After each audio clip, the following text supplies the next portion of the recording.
queria convidá-los a abrir a palavra do Senhor em Neemias, capítulo 9. Oi? Perdão, capítulo 6. Chega, não toquei, tranquilo. Neemias, capítulo 6, verso 10 ao 19. Neemias, capítulo 6, verso 10 ao verso 19, que diz assim: Neemias 6, 10 ao 19. Tendo eu ido à casa de Semaías, filho de Delaías, filho de Metabel, que estava encerrado, disse ele: vamos juntamente à casa de Deus, ao meio do templo, e fechemos a porta do templo, porque virão matar-te. Aliás, de noite virão matar-te. Porém eu disse: homem como eu fugiria? E quem há como eu que entre no templo para que viva? De maneira nenhuma entrarei. Então percebi que não era Deus quem o enviara. Tal profecia falou ele contra mim, porque Tobias e Sanbalate o subornaram. Para isso o subornaram, para me atemorizar, para que eu assim viesse a proceder e a pegar, para que tivesse motivo de me infamar e me vituperassem. Lembra-te, ó Deus, de Tobias e de Sanbalate, no tocante a estas suas obras, e também da profetisa Noádia e dos mais profetas que procuraram atemorizar-me. Acabou-se, pois, o muro aos 25 dias do mês de Elul, em 52 dias. Sucedeu que, ouvindo todos os nossos inimigos temeram, todos os gentios, nossos circunvizinhos, e decaíram muito do seu próprio conceito, porque reconheceram que, por intervenção do nosso Deus, é que fizemos esta obra. Também naqueles dias, alguns nobres de Judá escreveram muitas cartas que iam para Tobias, e cartas de Tobias vinham para eles, pois muitos de Judá vieram a juramentado, porque era genro de Secanias, filho de Ará, e seu filho Joanã se casara com a filha de Mesulão, filho de Berequias. O último verso também das suas boas ações falavam na minha presença, e as minhas palavras lhe levavam a ele. Tobias escrevia as cartas para me atemorizar. Vamos orar mais uma vez? Senhor, nós queremos bendizer teu santo nome mais uma vez, agradecer por essa oportunidade de estarmos aqui e expor tua palavra. Nossa oração é que o Senhor, pelo teu Espírito Santo, aplique essas verdades em nossos corações, Deus. Que o Senhor fale para nossos corações, para que possamos viver neste mundo como sal e luz. É assim que eu te peço, em Cristo Jesus. Amém. Amada igreja, esse livro de Neemias é um livro que eu estou expondo lá na igreja. É um livro desafiador. Por quê? Eu acho que talvez Deus vai se lembrar. Esse livro é muito usado nos seminários, e até pessoas mesmo que não têm um compromisso com a fé cristã, pegam o livro de Neemias para usar dentro de um ambiente de administração da empresa, administração. Quando nós pagamos lá no seminário, tem uma cadeira chamada liderança, também envolve a questão da administração. Esse livro de Neemias é usado como um livro texto bíblico para a gente perceber como se dá uma liderança usando esse princípio bíblico. Então, mas veja, qual é o grande desafio? São dois. Primeiro é transportar o que aconteceu lá para nós aqui, e a gente tem que tentar ver como é que Cristo aparece aqui no texto, como a Bíblia diz nos Evangelhos, que todo o Antigo Testamento fala dele. Agora eu queria que vocês ficassem com a Bíblia aberta, porque veja, esse texto aqui, ele começa na verdade no verso 1, mas ele fica muito extenso, mas eu preciso só colocar os dois pontos antes de chegar nesse que eu vou tratar dos versos 10 em diante. Se vocês olharem dos versos 1 até o verso 4, o assunto tratado aqui é que o homem de Deus tem discernimento, certo? Ele vai dizer assim: tendo ouvido Sanbalá, Tobias e Gesem, o arábio, e o resto dos nossos inimigos que eu tinha edificado no muro, e que nele já não havia brecha nenhuma, ainda que até este ponto não tinha posto as portas nos portais. Sanbalá e Gesem mandaram dizer: vem, encontremos nas aldeias do vale de On, porém tentaram fazer mal. Enviei os mensageiros a dizer: estou fazendo grande obra, de modo que não poderei descer, porque cessaria a obra enquanto eu a deixasse e fosse ter convosco. 4 vezes me enviaram. Então, o homem de Deus, Neemias, percebeu. Por quê? Veja, embora a oferta tem assim uma oferta de primeiro ponto, assim, rapaz, que coisa bacana, porque esses homens eram inimigos de Neemias, e agora parece que eles estão querendo fazer uma reconciliação.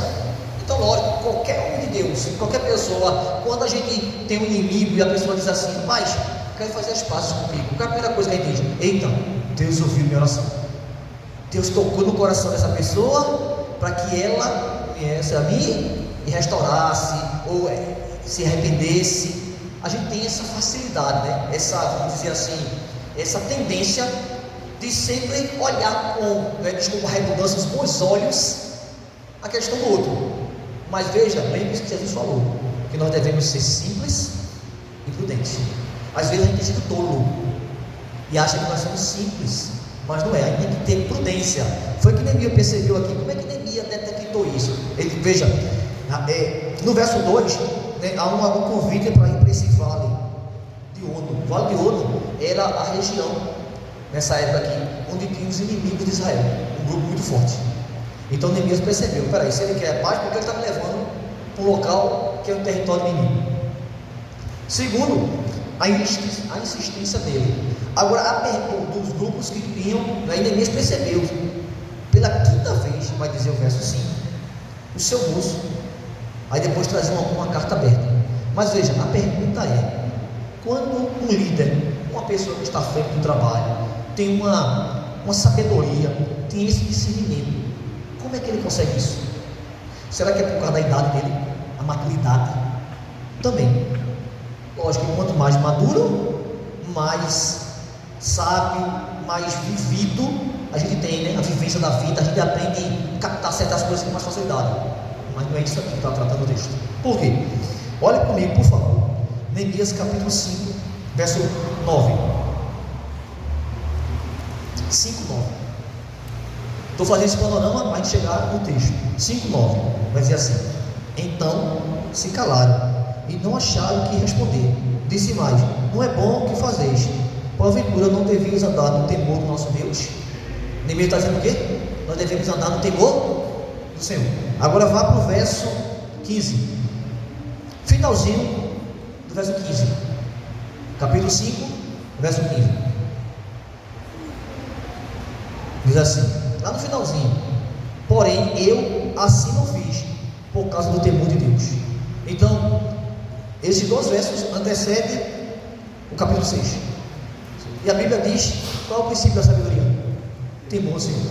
Então, a sabedoria de Neemias não é porque ele aprendeu na Pérsia, não é porque ele era um copeiro que estava ali aprendendo a administração. Isso é conhecimento. Quando a gente estuda para fazer filosofia, direito, medicina, a gente aprende conhecimento. Sabedoria não é acúmulo de conhecimento, sabedoria é o temor do Senhor. É por isso que você, muitas vezes na vivência, a gente vê uma pessoa que não tem tanta instrução, mas é uma mulher e um homem tão sábio. Por quê? Porque ele teme ao Senhor. Então, o que está acontecendo aqui? No segundo momento, certo? Dos versos 5 a 9, o homem de Deus luta contra mentiras e calúnias. Do verso 5 até o verso 9 vai ficar isso. Veja, a gente tem uma mania, né, ou uma ideia de dizer assim: rapaz, eu posso falar isso com propriedade, eu passei por isso. Bom, é o caso de Neemias aqui, mas nem sempre isso é verdade. Por exemplo, veja, Paulo, ele tratou da questão lá no capítulo de Romanos, de certos pecados que a Bíblia não mostra que ele praticou. Por exemplo, Paulo lá critica o homossexualismo, ou homossexualidade, certo? Como você queira, mas a Bíblia não fala que ele participou disso. Então isso é outra mentira, que para você falar de algo, você tem que ter vivido aquilo. Biblicamente não é assim biblicamente. Que é o famoso hoje, talvez aí, um lugar de falar. Isso não é um princípio bíblico. A gente pode falar de algo, por exemplo, eu não preciso falar da bebida, ou seja, eu só posso falar de bebida se eu fui um alcoólatra, se eu fui um bebedor. Não, nada a ver, não se segue. Mas o que está aqui é que Neemias foi um homem, certo? Que ele lutou contra as mentiras e calúnias. Agora sim, chegaremos na nossa pregação de hoje, que está do verso 10 ao verso 14. Então o tema é características do homem de Deus. A primeira está no verso 6, capítulo 6, 1 a 4. O homem de Deus tem discernimento. A segunda característica do homem de Deus é que ele luta contra mentiras e calúnias, não só quando ele está sendo mas com outros irmãos também estão passando por aquilo. Ele compra briga, ele diz é pecado, não pode, ele tenta entrar no meio da confusão e resolver. Agora nós vamos ver ainda mais duas características do homem de Deus. A primeira é que o homem de Deus luta contra ameaças e falsos profetas.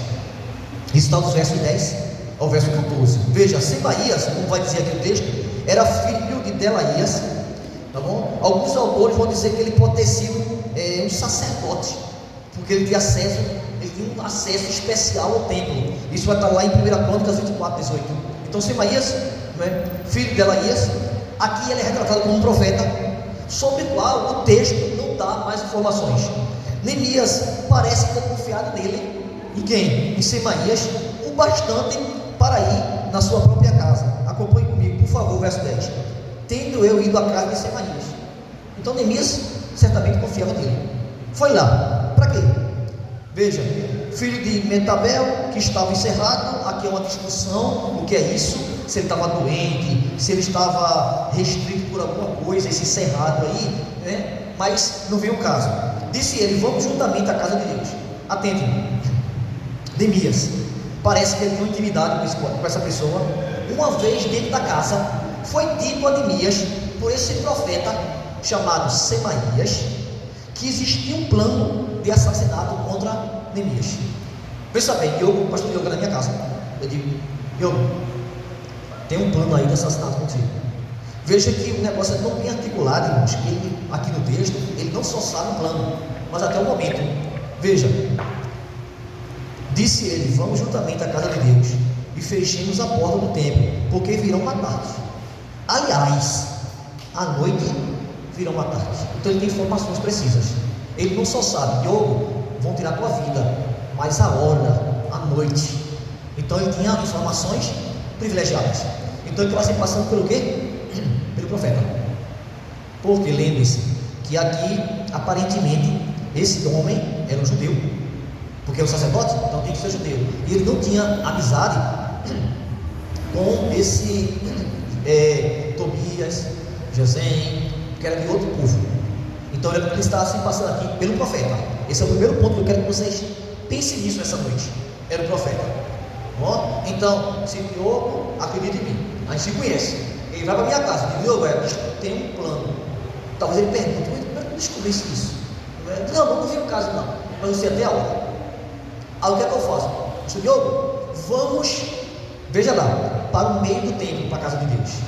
Aí aqui era a covardia. Por que, amada igreja? Porque esse texto aqui, quando fala que vamos no meio do templo, é uma linguagem técnica.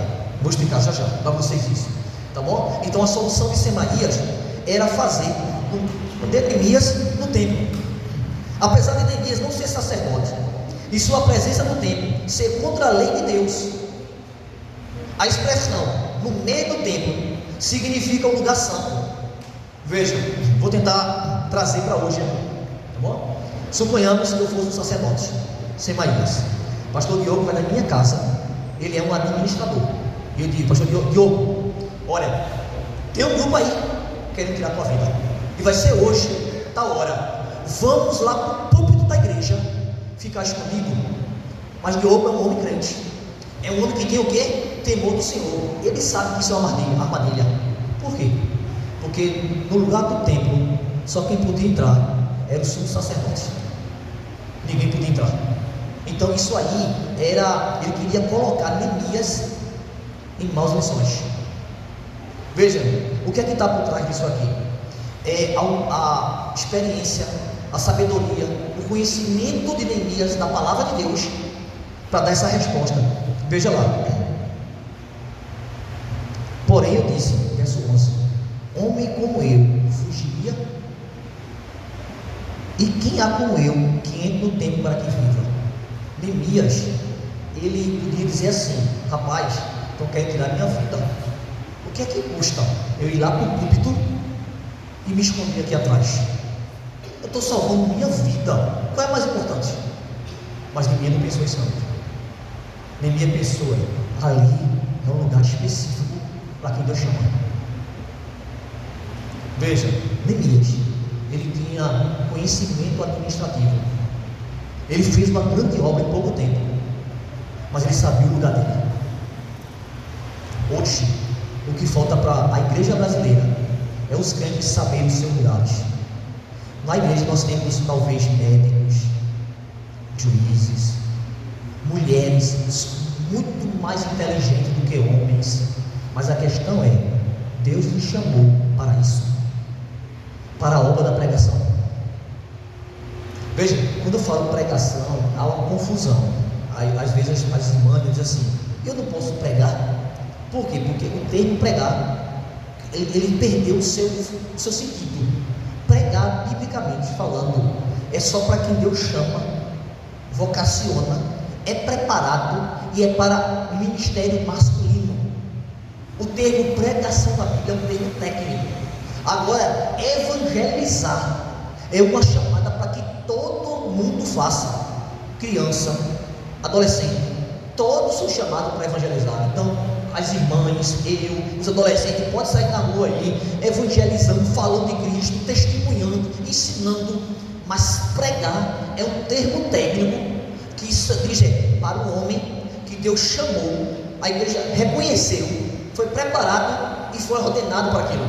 Nem mesmo podia dizer assim: peraí, eu tenho conhecimento, eu sou uma pessoa instruída aqui, a obra que eu estou fazendo, o que é que custa eu chegar no lugar? Tá bom, é dos sacerdotes, mas além de eu ter conhecimento disso, eu sou uma pessoa que está correndo risco.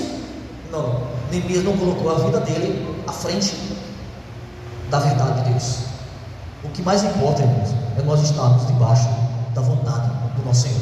Nossa vida não é nada em relação a estar debaixo da vontade do nosso Deus. Então esse é o primeiro ensinamento que nós tiramos daqui. Outra coisa, veja comigo Deuteronômio capítulo 18, verso 22. Abre aí, por favor, Deuteronômio 18, 22.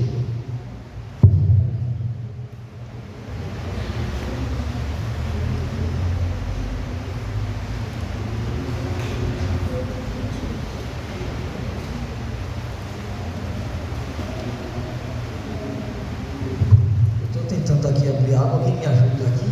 Eu não estou conseguindo achar o encaixe aqui, não. Eu não tenho unha. Minha unha é bem pequenininha, não dá para puxar. Agora, obrigado.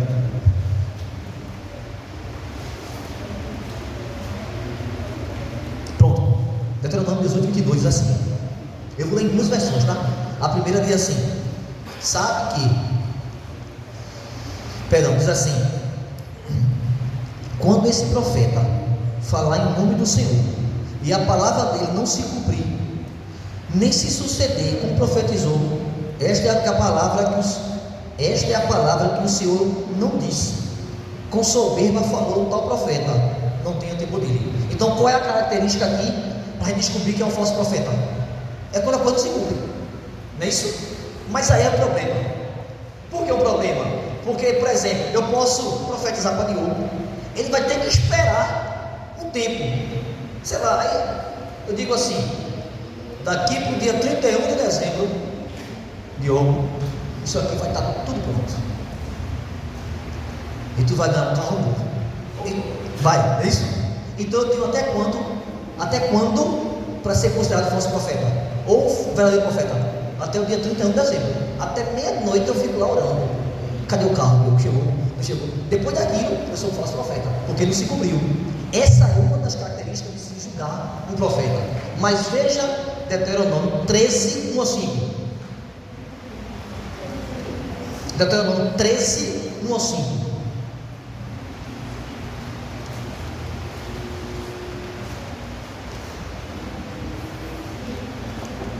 Diz assim, está ali? Pronto. Quando profeta ou sonhador se levantar no meio de ti e te anunciar um sinal ou prodígio, e suceder tal sinal, ou seja, o sinal aconteceu, ele vai dizer assim: amanhã vai chegar um defunto aqui nesta igreja e Deus vai ressuscitar.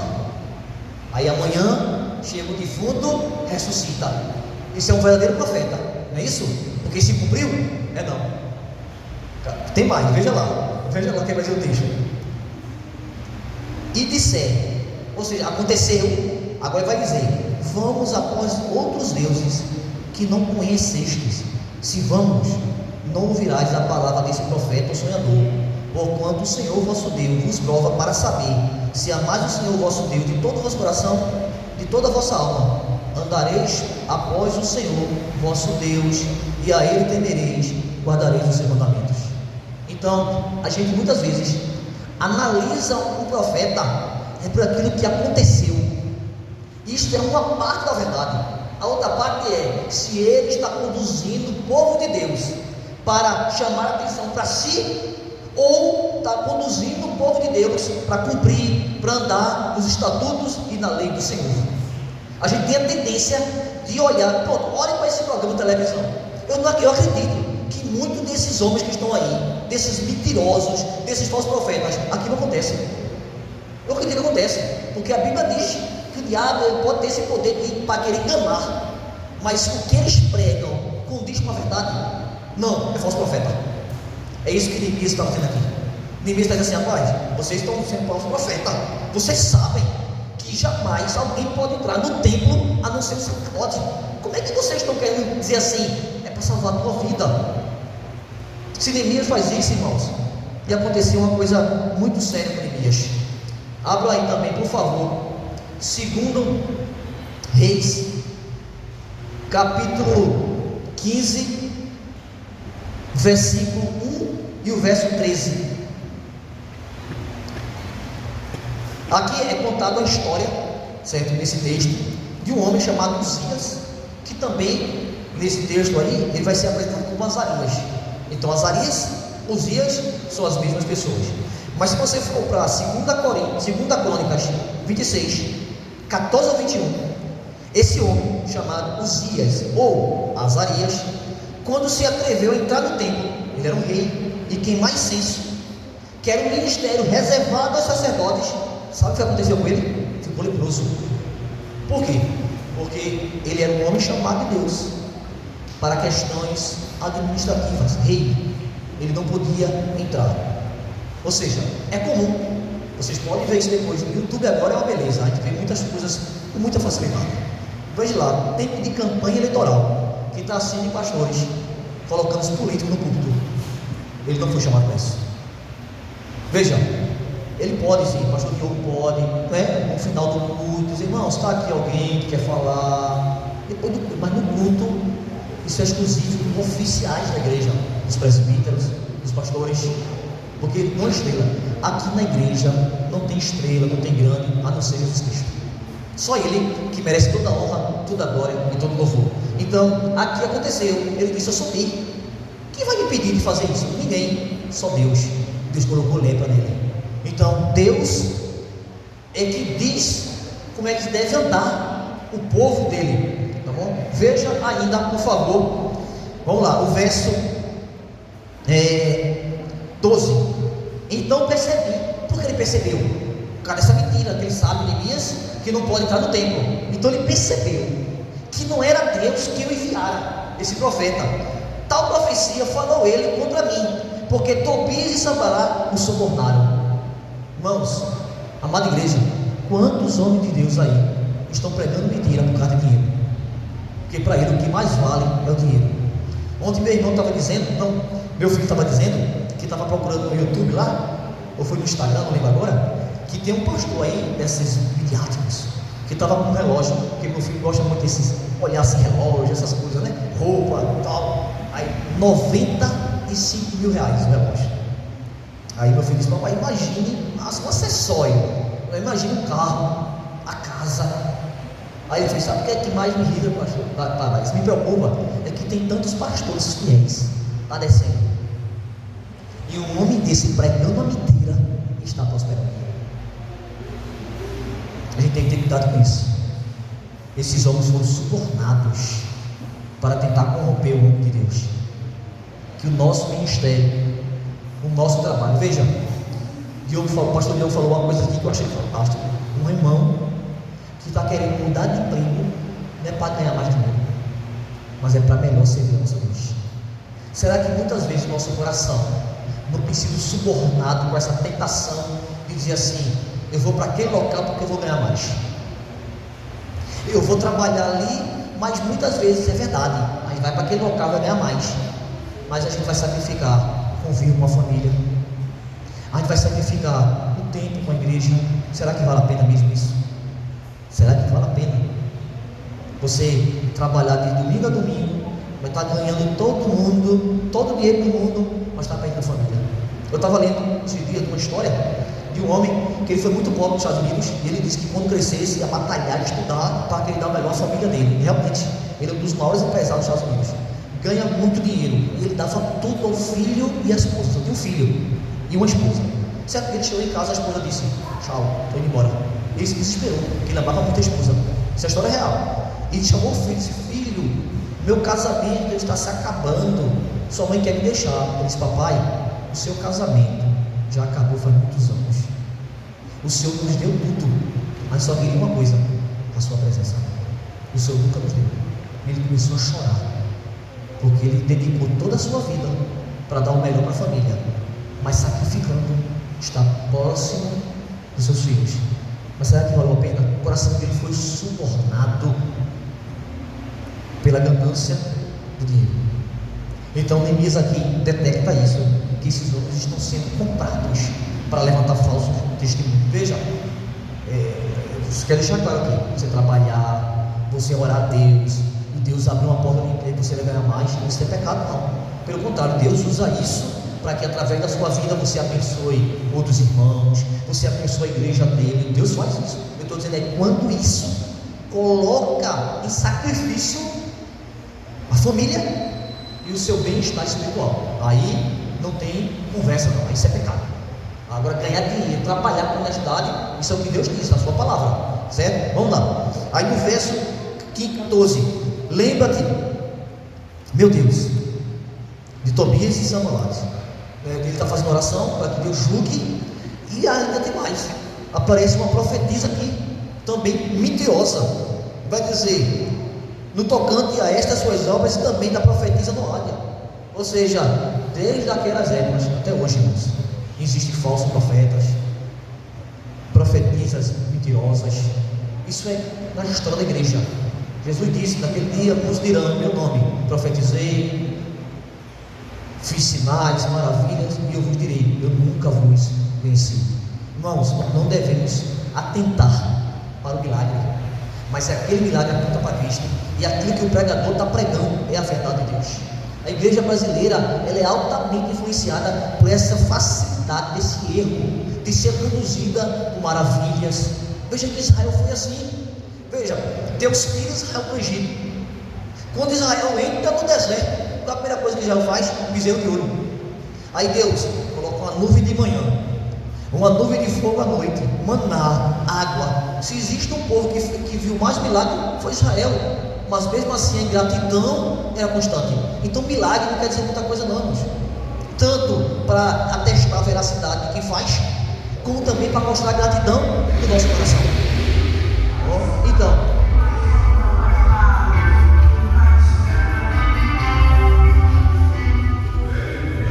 nós podemos viver na fartura como Israel viveu e termos um coração ingrato.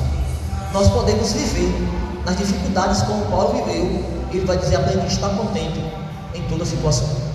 Então não é ter ou não ter, a questão é: onde está o seu coração nesta noite? Está em Deus? Está em Cristo? Se estiver, pode vir as dificuldades da vida, que você vai andar com Cristo Jesus. Volte para o verso 13. Ele vai dizer que para subornar e para me atemorizar, certo? Então a manobra final tinha o objetivo de amedrontar o líder Neemias e levar a tomar atitudes pecaminosas que destruiriam a sua reputação e por fim iriam garantir, certo, que o muro não fosse concluído. Hoje muitas pessoas querem arruinar a reputação dos pastores. Hoje qualquer coisa os pastores são tidos como machista, homofóbico, discurso do ódio, e muitas vezes a igreja compra isso. Cuidado, irmãos. Cuidado para não estar servindo como um instrumento de Satanás para difamar a vida da igreja de Jesus Cristo. Nós vemos dias difíceis. A igreja precisa estar de joelho, orando pelas suas lideranças. Eu digo sempre o seguinte: veja, talvez você, repito, hoje é muito fácil a gente fazer comparações, não é? Aí talvez você vá no YouTube, você veja o Hernando Dias Lopes, aí você vê o Augusto Nicodemos, aí diz assim: rapaz, como eu queria que o pastor Dias pregasse assim, não prega. Veja, o pastor Augusto Nicodemos é Augusto Nicodemos, o pastor Hernando Dias Lopes é Hernando Dias Lopes, o pastor que Deus nos deu se chama pastor Diogo. É ele que toda semana está dando para vocês o feijão, o arrozinho, a carne. Vocês só estão aqui em pé, espiritualmente falando, é porque domingo após domingo ele tem pregado fielmente aqui.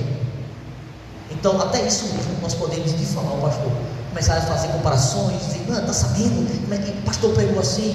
Ao invés de orar pelo pastor. Se você tem algo para falar, procure o pastor. É isso que está dizendo aqui, certo? Vamos fazer algumas aplicações. O conhecimento de Neemias bíblico o salva. O inimigo propõe livrar Neemias da morte, levando a pecar. Mas o pecado é pior que a morte. A morte não nos separa de Deus, mas o pecado nos separa de Deus agora e eternamente. É aquele negócio que a gente faz assim, veja, a gente tem muito arrumadinho, não é? Ele preferiu morrer do que pecar, certo? Às vezes a gente tem que pedir um Uber, acontece talvez, aí tem 6 pessoas, a gente tem que colocar dentro do Uber, aí diz assim: não, mas é para ir para a igreja, para levar todo mundo, aí coloca logo Deus no meio do erro. Não, mas Deus sabe que a gente, veja, se o carro só pode ir um na frente, ali com o motorista, 3 atrás, é o permitido. Não, pastor, mas a gente vai dar um jeitadinho aqui. Não tem jeitadinho não, eu sei.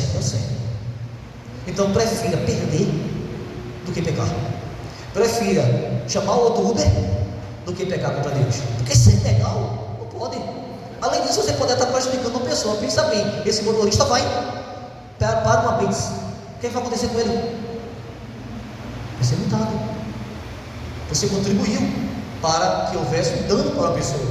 Então é melhor fazer feito Neemias, perder a possibilidade de perder até a sua própria vida, do que pecar contra Deus. Jesus nos advertiu acerca dos falsos profetas, lá em Mateus 7, 15 a 29.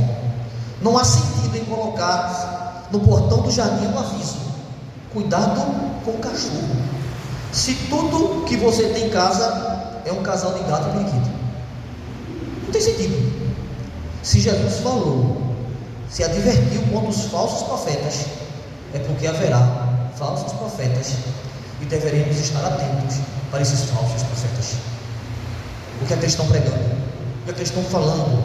A verdade é que durante todo o Antigo Testamento, o povo de Deus se viu lutando contra isso, contra falsos profetas. Esses versos contêm mais um aviso sobre os falsos profetas e a menção de uma característica comum dele. Sabe qual é a característica comum dos falsos profetas? A ganância pelo dinheiro. Eu poderia citar nomes aqui desses que estão aí na televisão. O intuito é só ganhar dinheiro. Eles não querem, vejam, eu vou pegar uma analogia para vocês entenderem. A Bíblia diz, Paulo vai tratar isso na primeira carta, na segunda carta principalmente, que aquele que cuida das ovelhas, ele é digno de usufruir da lã. Ou seja, o pastor ele tem que ser cuidado financeiramente pela igreja. Mas só o que esses homens fazem aí fora, sabe o que eles querem? Eles querem tirar a lã da ovelha de tal forma que as ovelhas fiquem com frio. E o verdadeiro pastor, ele tira a lã da ovelha o suficiente para mantê-lo. O falso profeta, ele não se preocupa com o bem-estar das ovelhas. Ele quer ganhar dinheiro em cima das ovelhas. Ele quer chegar e dizer assim, feito ouvir: aqui é meu anel, Deus me deu 35 mil reais. Aí você vê, às vezes, a tua irmã passando necessidade. Sabe o que é isso? Ele está preocupado tão somente com o seu bem-estar. Então a primeira característica do homem de Deus é que ele luta contra ameaças e falsos profetas. A segunda é que ele é bem sucedido. E vamos ver aqui o que é bem sucedido. Porque bem sucedido para o mundo é a pessoa que tem um bom emprego, que tem um carro novo, talvez tenha uma casa de praia. Isso é ser bem sucedido. Mas vamos ver o que é na Bíblia essa ideia de ser bem sucedido. Verso 15: apesar das ameaças, dos obstáculos e da feroz oposição do inimigo, os judeus trabalharam desde o 3º dia até o 25º dia, e eles terminaram o muro em 52 dias. Vai dizer aqui, trabalhando, a oposição, eles trabalhando. Assim devemos fazer. Crente, irmão, você não é feito criancinha não, que basta fazer a cara feia, tem medo. A igreja, em meio à oposição, ela tem que avançar, ela tem que crescer, ela tem que batalhar, tem que evangelizar. Olha, não vai demorar muito não, tá? No Canadá já é assim, em vários países da Europa, que não é permitido você evangelizar, que não é permitido você fazer culto público, porque você está ofendendo a fé de alguém. Isso poderá acontecer no Brasil. Não vai ser estranho se não acontecer. Isso é normal, pelo que está acontecendo na Europa, no Canadá e outros países. Mas será que isso é legítimo para que nós venhamos a deixar de anunciar o Evangelho? 52 dias eles fizeram a obra de Deus. Nós podemos fazer também, irmãos, grandes coisas quando colocamos Deus à frente da obra. Porque muitas vezes nós queremos fazer as coisas com a força do nosso braço e devemos colocar Deus à frente da obra. Tá bom? Então o trabalho começou, os estudiosos vão dizer, num período quente de verão e foi concluído nos dias mais frios. Podemos presumir com segurança que os judeus se alegraram muito com esse grande feito. Em contraste com eles, o medo tomou conta dos inimigos. Veja, verso 16: sucedeu que, ouvindo todos os nossos inimigos, temeram todos os gentios, nossos circunvizinhos, e decaíram muito no seu próprio conceito. Ou seja, eles viram a obra, é como se fosse assim: isso aqui tivesse tudo destruído, em 52 dias vocês conseguissem levantar, colocar ar-condicionado. Então, se aqui tivesse um grupo de pessoas que perseguiam a igreja, eles diziam assim: rapaz, Deus está naquela igreja mesmo, Deus cuida. Mas veja que isso não é suficiente para transformar vidas. Alguém vê que Deus tem abençoado a igreja, isso não quer dizer que ele está reconhecendo que é um pecador, porque esse mesmo grupo aqui, que reconhece que Deus era com os judeus, nos capítulos seguintes, eles vão continuar perturbando a vida de Elias. Por quê? Porque não é o mundo ver o que Deus está fazendo na igreja que vai transformá-lo. Só quem transforma pessoas, só quem transforma pecadores, é o Espírito Santo do nosso Deus. É Ele que vai lá e regenera, é Ele que transforma. Alguém pode chegar na igreja admirado com a beleza, admirado com a comunhão, mas isso não vai dizer que se ele é um crente ou não. A verdadeira mudança só é proporcionada pela obra poderosa do Espírito Santo, regenerando vidas, pessoas, levando aos pés do nosso Senhor Jesus Cristo. Então só o Espírito Santo pode mudar o coração. No verso 18, vamos avançar. Verso 18 diz assim: pois muitos de Judá lhe eram ajuramentados. Se você voltar para o 17, vai dizer que alguns dos nobres de Judá escreviam muitas cartas que iam para Tobias. O que é que está acontecendo aqui? Veja, no verso 18, ficamos sabendo das conexões familiares de Tobias com pessoas importantes de Jerusalém. Tobias era genro, Tobias era inimigo de Neemias, mas ele era genro de pessoas importantes de Jerusalém. Isso não acontece na igreja? Às vezes tem um grupinho grande na igreja que é de familiares, e às vezes se levanta para ficar com o pastor. Mas veja, o nosso compromisso não é com a minha família não. Eu não tenho, e nem você poderá ter compromisso com a sua família. O seu compromisso é com a verdade. Se você tem alguém da família, suponhamos que aqui tem uma família, que da sua família, que fosse 70% da igreja, e o pastor, com o conselho, legitimamente quisesse disciplinar aquela pessoa, né? Alguém fez uma denúncia, uma queixa, e agora a família toda diz: não, isso aqui ninguém pode tocar, porque não sei o que, vamos ficar com o Diogo, vamos ficar com o pastor. Está acontecendo isso aqui no verso 17. Mas o nosso compromisso não é com meu filho, não é com seu esposo, o seu compromisso é com a verdade. Não, o pastor, o conselho está certo, se pecou, tem que ser disciplinado. Mas o povo aqui está fazendo o contrário, porque tinha parentesco com Tobias, estava ficando contra Neemias, que era da própria família da fé, e o administrador que Deus levantou para levantar o muro, mas eles estavam comprometidos com este homem chamado Tobias. Tudo isso para dizer que Tobias, por conta do casamento de seu filho, tinha ligações com pessoas da alta sociedade da cidade. Vocês nunca ouviram dizer isso? Família é família, pastor. O senhor sabe? Eu tenho que defender. Não, família não é família não. Família a gente só defende quem está certo de acordo com a palavra de Deus. O nosso compromisso deve ser com as escrituras e não com família. A gente tem essa tendência. Na verdade, a gente coloca a família de sangue à frente da família de fé. Paulo, nas suas cartas, vai colocar o contrário.